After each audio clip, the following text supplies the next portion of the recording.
Nelson. Sou eu, Nelson Roberto Massambani. Eu gostaria de rapidamente contar um pouco da minha história e depois fazer algumas indagações. Eu sou fruto de familiares de italianos que aportaram em Santos, em 1889, sou a quarta geração, e nasci e me criei no interior do Paraná, num ambiente onde fumar e tomar vinho era uma coisa natural na minha família, né? Comecei a fumar com 11 anos de idade, o primeiro gole de vinho aos 9 anos, e com certeza o primeiro porre aos 14, depois de uma menina ter terminado comigo, né? Fiquei muito mal. Com 14 para 16 anos de idade, algumas drogas chamadas ilícitas começaram a fazer parte da minha vida. Uma delas, o lança-perfume, que era muito conhecido na época, carnaval, etc. E também o uso de moderadores de apetite, que era o que a gente falava, que algumas mães usavam e a gente aproveitava para ir para as festas e tomar, né? O conhecimento e o uso da maconha na minha vida se deu quando eu entrei... Mas vou tratar aí. O que houve? Quando eu iniciei a minha vida acadêmica na Universidade Federal de Viçosa, Minas Gerais. Foram quase 7 anos de uso intenso. A minha droga de preferência sempre foi a maconha. E eu comecei a usar 1, 2, 3, 4 baseados por dia. Cheguei a fumar 10, 12. Fazia questão de fumar em frente à reitoria. O meu apelido na universidade era Medonha. Isso porque eu tinha um cabelo quase batendo na cintura e uma barba enorme e fazia parte de uma gincana da minha cidade, né? O nome era Medonha. A consequência foi algo muito triste na minha vida. Eu fui preso e fui internado no hospital psiquiátrico, tido como esquizofrênico na época, né?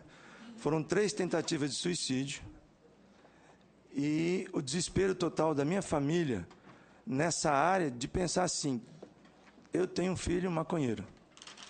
Era o que se falava na época, né? E o maconheiro era aquele cara associado a ser o bandido, a ser o ladrão, a ser o cara que não queria nada com a vida, né? O meu melhor amigo, que começou fumando maconha comigo na universidade, foi vítima de uma overdose de cocaína aos 25 anos de idade. Começou fumando maconha comigo. Nós éramos 8 amigos inseparáveis, estudando em Londrina. Cada um passou numa área de vestibular. Eu me lembro que, na época, senador, a gente dizia assim: conheça o Brasil pelo vestibular. E a gente podia sair por aí fazendo as provas e tal. E eu fui para Viçosa e alguns foram para outros locais. Fato é que desses 8 amigos que fumavam maconha, 4 deles, assim como eu hoje, estão em abstinência, depois de algum tempo de uso. Um deles médico e tudo mais. 3 deles já morreram, ligados diretamente à questão do uso da droga. E um grande amigo ainda meu, quando volto para Apucarana, é uma tristeza ver o Luiz Roberto Demétrio estacionado na vida, no seu 3º relacionamento, dificuldade de relacionamento com os filhos, e na mesma função que fazia 20 anos atrás. Desde a minha recuperação numa comunidade terapêutica, em 1984, Deus nunca mais me permitiu ficar longe de familiares de dependentes químicos e alcoolistas. São 30 anos de luta diária, ouvindo pais, mães, vendo o que a loucura da droga faz numa família, vendo a desgraça que o crack fez e está fazendo nesse país. Eu trabalho em penitenciária. Os 8 centros socioeducativos são visitados pelo programa que eu coordeno em Fortaleza hoje, chamado Celebrando Restauração. Meu filho de 23 anos, toda sexta-feira, visita o Dom Bosco, que está sendo interditado. São 189 adolescentes, onde cabem 60. E você vai conversar com cada um deles. E eles vão dizer de maneira tranquila, mais de 80%, sem perder, vão dizer assim: comecei fumando um baseadinho, Nelson. Comecei fumando um baseadinho no campo de futebol. A gente ia jogar bola e o pessoal estava lá. Tinha a galera que bebia e a galera que fumava um baseado. Cara, era muito legal. Gente, isso é um desespero. É um desespero. No meu coração, eu queria deixar o seguinte para vocês. Preste atenção no que eu vou dizer agora. Eu sou alguém que, ao longo desses anos, tem aprendido a conviver com as diferenças. Eu sou fruto de casa de recuperação, mas eu sei o que vale e o quanto é precioso um CAPS AD que funciona. Um CAPS AD que funciona, que é parceiro de uma comunidade terapêutica, que tem um psiquiatra, que tem um psicólogo, que tem um terapeuta ocupacional, um educador físico. Eu encaminho pessoas para os CAPS AD semana após semana. Eu encaminho para comunidades terapêuticas. Eu encaminho para Narcóticos Anônimos. Eu sou fruto de uma comunidade terapêutica evangélica. Sou pastor. Ao quê? Ao quê? Ao quê? Ao quê? Ao quê?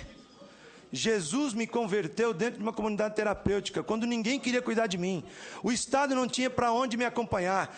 Nessa época, senador, no Estado do Paraná tinham 5 comunidades terapêuticas. 2 eram católicas, 3 evangélicas. Eu sou fruto de uma comunidade terapêutica cristã, evangélica, onde espiritualidade faz parte do tratamento, sim. E é importante, sim. Então, no meu coração é o seguinte: vamos pensar de maneira coerente acerca dessa loucura toda? Vamos pensar com coerência? E eu queria deixar com o senhor algo que para mim é muito precioso. É um amigo particular, chama-se Padre Haroldo Ram. Esse homem tem mais de 90 anos de idade, mais de 40 dedicados à restauração de vidas. Saiu do seu país, veio amar o meu país, os jovens do meu país. A autoridade mundial para falar em prevenção, tratamento e reinserção social de dependentes químicos. O padre Haroldo Ram, há cerca de pouco tempo atrás, participando do Instituto Free Mind, por favor, façam pesquisa, vão lá, deixou um documento escrito. Quero deixar para o senhor esse documento. 11 razões por que não devemos liberar a maconha, com toda a ponderação científica, preciosa, legal e pesquisa. E ainda deixar uma revista chamada Ultimato, Crack, o monstro de boca aberta. Presentear ao senhor, por favor. Muito obrigado pelo carinho de vocês. Eu quero dizer que se nós formos ouvir os 75 inscritos, com o tempo que ele tomou, de 6 minutos, nós vamos precisar de 450 minutos, ou seja, 8 horas. Senador. Vai ser impossível. Então, eu peço que vocês controlem o tempo. Aqui tínhamos que deixar tempo realmente, mas agora controle o tempo, porque senão vamos ter que parar num certo momento. Se esgota. Eu vou continuar lendo os de 22/9. Terça Maris Bruneto, Flávia Moraes, Adrovane Gonçalves, Carlos Alberto Quintão. Oi, senador. Adrovane. Ah, tá bom, desculpe. Bom dia. Adrovane. Gostaria de começar falando a respeito de um tema que todos citaram aqui nas todas as audiências, que é a educação. Nós temos no estado do Ceará sendo inscrito atualmente por 2 doutoras na área de educação, que uma delas é coordenadora da Unipaz no estado do Ceará, diretora e dona de uma escola que tem 33 anos de fundação em Fortaleza, uma diretora na área de meio ambiente e um empresário. Esse projeto se chama Formação Ética, Empregabilidade e Empreendedorismo no estado do Ceará. O objetivo desse projeto é criar uma educação para as nossas crianças da rede municipal de ensino. Porque hoje na rede municipal de ensino existe no Ceará 2.200.000 crianças aproximadamente, de acordo com o IBGE, e 550.000 na área particular. Essas crianças têm 2 disciplinas por semana que não tem metodologia formada, que se chama Formação Humana e Artes.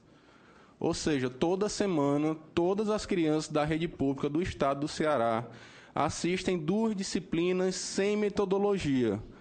A professora da porta A dá uma coisa, a professora da porta B dá outra, da escola C dá uma. Então, é uma oportunidade única, sem projeto de lei, sem precisar muito debate, é só querer, é só botar o coração. Educação, senador, eu não sei se o senhor lembra, mas se o senhor buscar saber da sua esposa quantas vezes ela mandou sua filha escovar os dentes, o senhor vai ver que foi para mais de 1000 vezes. Ou mandou tomar banho, ou mandou falar desculpa, ou mandou dizer obrigado. Então, educação é repetição. Nós temos a oportunidade de falar de formação ética e moral, prevenção. Esse projeto ele cerca nisso. Prevenção é saúde, empregabilidade e empreendedorismo, educação ética e moral, conhecimento de si mesmo e educação ambiental. Se a gente implantar isso nas escolas do Estado e do país, que o senhor tem capacidade, tem coração e tem influência para fazer isso, o senhor vai ver, em pouco tempo, formadores éticos. Eu tive a oportunidade de fazer um MBA na Fundação Getúlio Vargas, de 2 anos, e eu posso resumir o MBA da Fundação Getúlio Vargas numa palavra, uma única palavra: empatia. O MBA de gestão empresarial, sou um administrador de empresa. Empatia. Lá ele ensina, se coloca no lugar do teu cliente, se coloca no lugar do teu fornecedor, se coloca no lugar dos teus funcionários. Empatia é onde se encontram os pensamentos dos nobres filósofos com os filósofos atuais. Aprender a se colocar no lugar do outro. Esse é o projeto de educação, está à sua disposição. Vou deixar na sua sala com um ofício para registrar. A questão da droga em si, quando eu comecei a saber desse assunto, eu fiquei balançado, confesso que fiquei em cima do muro, porque realmente é uma droga que faz menos mal à sociedade. No entanto, quando vim a pensar, me caiu a ficha, e chorei convulsivamente, como nunca tinha chorado na minha vida. Porque percebi que a droga vai ser de graça. De graça. Se planta maconha dentro do quarto, senador. Potinho de sorvete, dois papel toalha, maconha dentro da gaveta. Dentro da gaveta, você não precisa botar para fora. Para germinar. Depois você planta no local. Ok, meu amigo, obrigado. Então você vai plantar, vai ter de graça. Todo mundo vai ter de graça. Uma planta que te lombra. Te lombra. Senador, gostaria que o senhor tivesse a oportunidade de fumar um baseado. Sério, do meu coração. Por quê? Porque você vai perceber que você vai ficar fora da sua lucidez por 3 horas. Se o senhor fumar 4 por dia, que é o que a turma vai fumar de graça, vai passar 12 horas do teu dia chapado. E como é que tu vai trabalhar? Como é que vai poder procriar? A população, eu fumei maconha por 6 anos. 6 anos. Parei de fumar quando a Fundação Getúlio Vargas me mostrou. Não vai dar desse jeito. Perdão. O público está nos vendo pela televisão e tem direito que façamos audiência, mas como gente civilizada. Pela ordem. Vou terminar, senador, vou terminar. Vou lhe dizer só mais uma coisa. Vou terminar. Vou lhe dizer só mais uma coisa. O senhor está num cruzamento. Que o senhor tem a oportunidade de ser conhecido como o senador da formação ética, da formação da prevenção, que vai ser repetido todos os anos da escola. E o senhor também tem a oportunidade de ser conhecido para sempre como formador de uma sociedade mais lombrada. A verdade é essa, senador. Desculpa lhe dizer isso. Eu desejo lucidez nas suas decisões, no seu relatório. Mas tem, antes de passar para os senadores, que é a questão antes... Mas tem uma outra possibilidade de ficar conhecido. Pois não. Como o senador que foi omisso diante de uma situação trágica que nós vivemos. Vejam bem, eu assisto aqui todos os depoimentos tristes do que acontece, como há pouco falou o Nelson. E ele passa por isso dentro do quadro atual de proibicionismo. Não está dando certo como está aí, embora eu acredite... Muito bem, senador. Um momento, por favor, embora eu acredite perfeitamente na seriedade dos que aqui estão, que mostra que sair do proibicionismo pode piorar. Pode mesmo, hein, gente? Pode mesmo. Vamos prestar atenção. Agora, como está, a Adrovani não está bem. E eu não quero ficar conhecido por essa terceira alternativa. Eu quero passar a palavra agora... O senhor não será, de forma alguma, porque o senhor está criando debate. O senhor está ótimo. Mas a consequência é fato. A consequência é fato. Eu quero passar a palavra aos senadores que o regimento obriga que sejam ouvidos quando pedem, e também para os deputados que aqui estiverem, mesmo que não esteja no regimento, eu acho que é correto. Vieram da Câmara aqui para falar e nós vamos ouvi-los. Eu peço desculpa aos outros que estão inscritos, mas vamos cumprir